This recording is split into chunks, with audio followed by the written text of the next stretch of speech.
So there is more to say. I was pretty happy with the default theme that you get with Vitepress, but I did want to change the colors to match my brand. And so I'll show you real quickly what I did there. And for that, you need to go back to this index TS again in the .vitepress. And I already showed you how I was pulling in my own custom layout. But also here you can import your custom styles.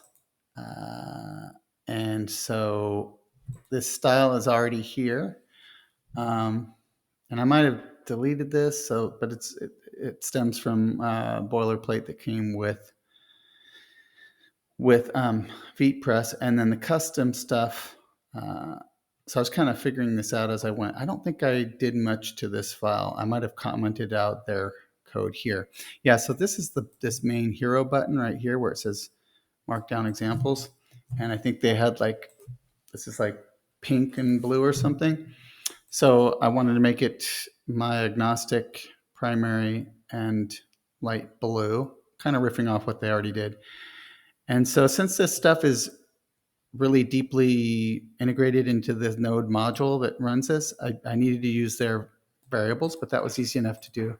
Basically, I copied that block from the other file in here. And then for stuff like white text, I just left it to their variable.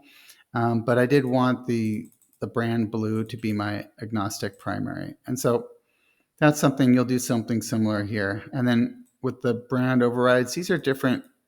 I don't quite know when they use these, but they use these for different reasons. So brand 1, brand 2, brand 3.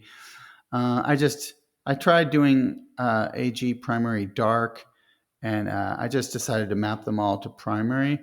But that there's definitely opportunity once you figure out the pattern they're using there to probably have a few different like tints or shades.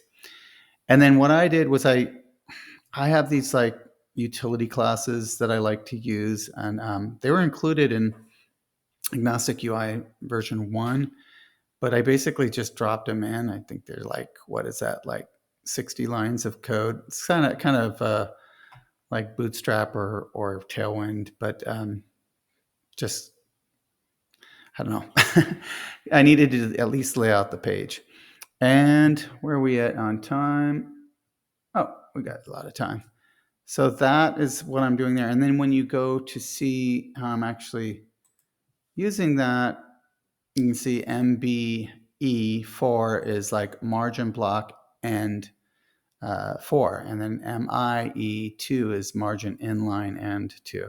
So I'm using that just for some basic spacing. So you can see like when I come in here to the buttons, you know, the margin block end would be showing up here, I think. Actually, here you go. Let me make this smaller.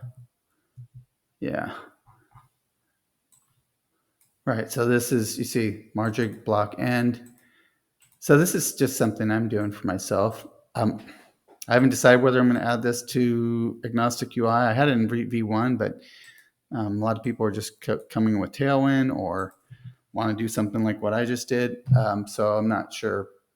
But getting back to how this all works with Vitepress, there is sort of a pattern I'm noticing if you're trying to document your code. It feels like you're going to map your components and use Markdown, and then that Markdown is going to probably include the actual real view file. So this is the real live view. This is actually rendering the component. And then this is all just code snippet. And basically I showed you, I think in the last video, I just copied this real code into this markdown code snippet. I should show you how the sidebar is set up. And that is in the config. Yeah, so let's show you that. So in the theme config section of config, I'm just checking my time, not much time. So in this theme config, you'll see there's a sidebar, and then within the sidebar, it's just an array of these objects that look like this. And you can stick them in a function like this and call it, which I did here, or you can just hard code your items like that, and that all works. And then here's your social link. You can obviously replace that with your GitHub.